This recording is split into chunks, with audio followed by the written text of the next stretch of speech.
Analysis of General Motors GM Company by Damian F. Light, Week 8, Azusa Pacific University Management 578. This is the table of contents.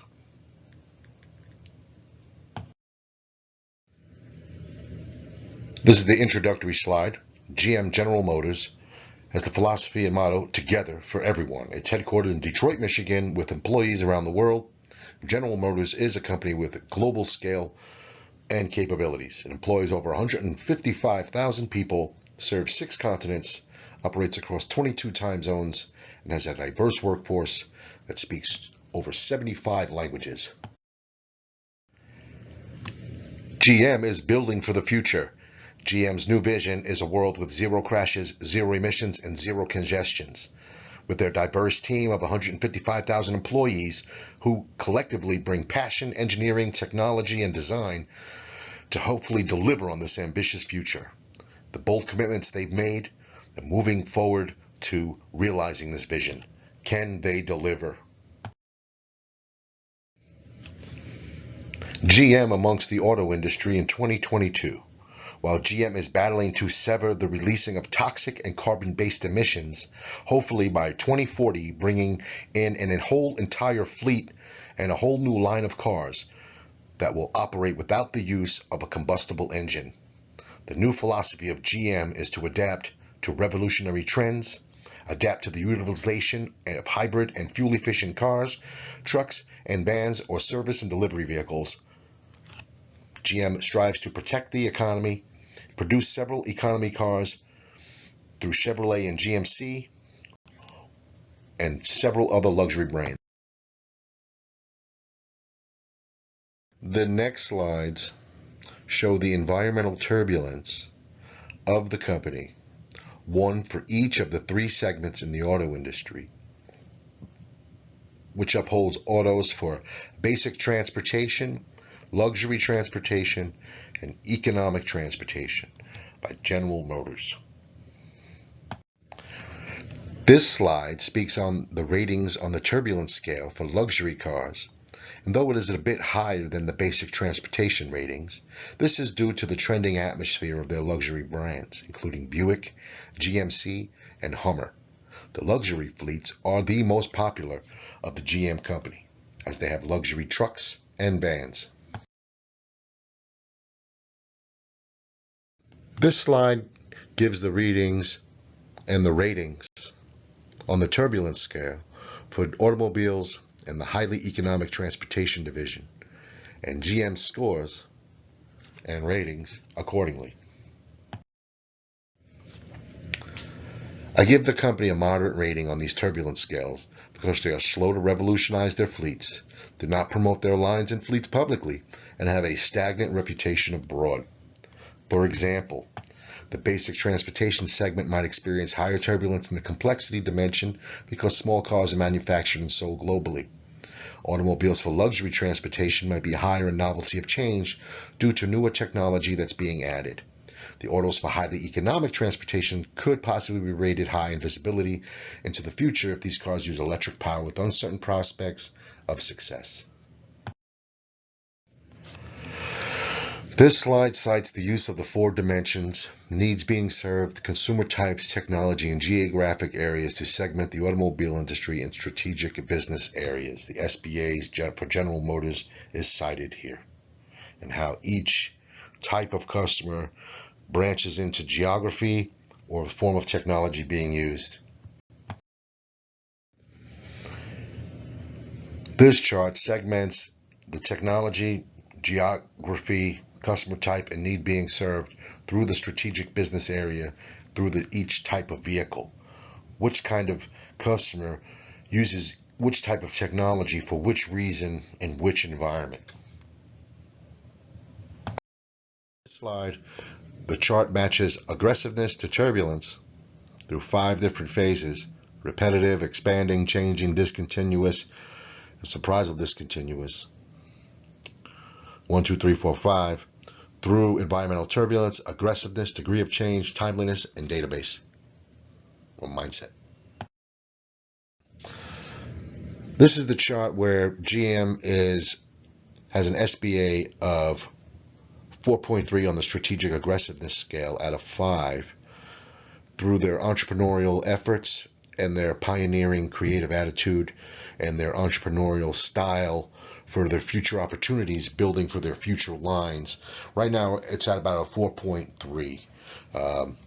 10 years ago, I would have given GM about a 3.3. And 10 years before that, they probably would have got a 3.5. But there were times where this past decade, they have sunk down into, I would say, a 2.5. However, their new style since the last couple of years and through the pandemic, I would be more aggressive to give them a higher rating. So they can rest with the 4.3 for now.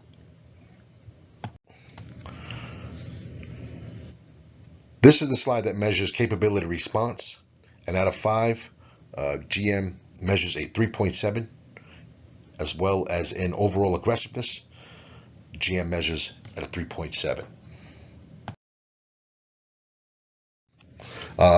This slide cites the strategy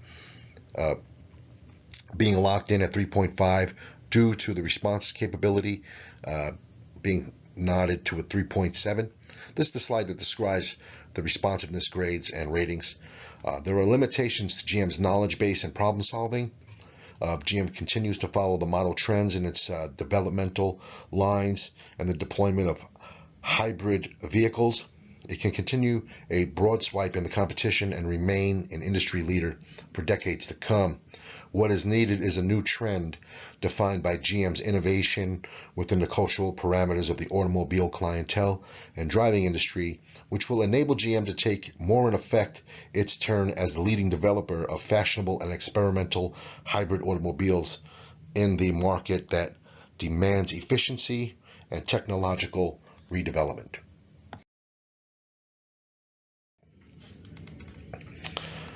This cites on the strategic success profile the current responsiveness of GM at 3.7.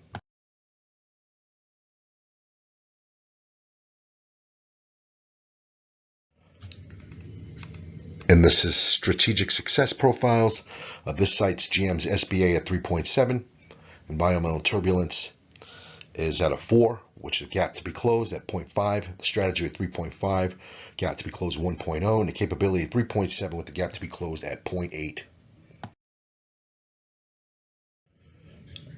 This slide goes into a little bit of detail as to the competitive position of GM and how they are trying to optimize into a star through strategic diagnosis matches. From a strategic decision, needs to move into the optimizing realm, and the divesting would be best to also move into the optimize and to flow into the strategic decision in order to flow back into the optimize, while the divesting also moves into a forward direction. Here we go with the strategy slides for implementation. New TV ads to advertise fuel efficiency. Taking part in an auto show to brag about the EV and HV transportation prototypes. Give out prototypes for test driving. Contract with civil service agencies, post office and shipping companies. Radio interviews with executives and economists.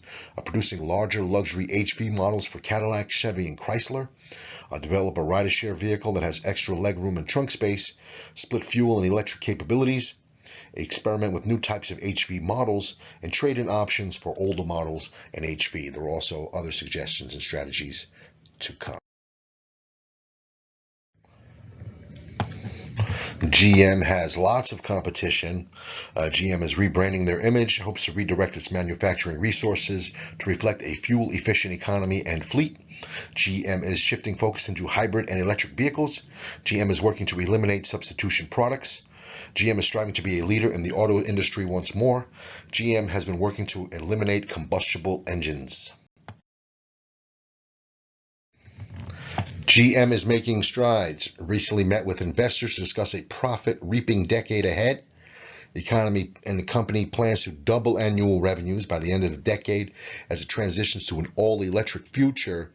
The firm has announced plans to invest $35 billion through 2025 in all-electric and hybrid autonomous vehicles.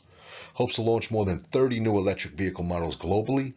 GM hopes to redominate the market and repopulate it with its fuel-efficient fleets, hopes to attain the goal of producing solely fuel-efficient electrical vehicles by the middle of the next decade. By 2035, the company announces that its entire line will be only fuel-efficient cars and trucks, is working to be the leader and leading developer of hybrid, electrical, and autonomous vehicles throughout the world. GM now is seeking to work to change their entire fleet to promote climate and efficiency. My suggestion would be to bring back a fleet of larger luxury vehicles in limited numbers to experiment with the demand and the target markets.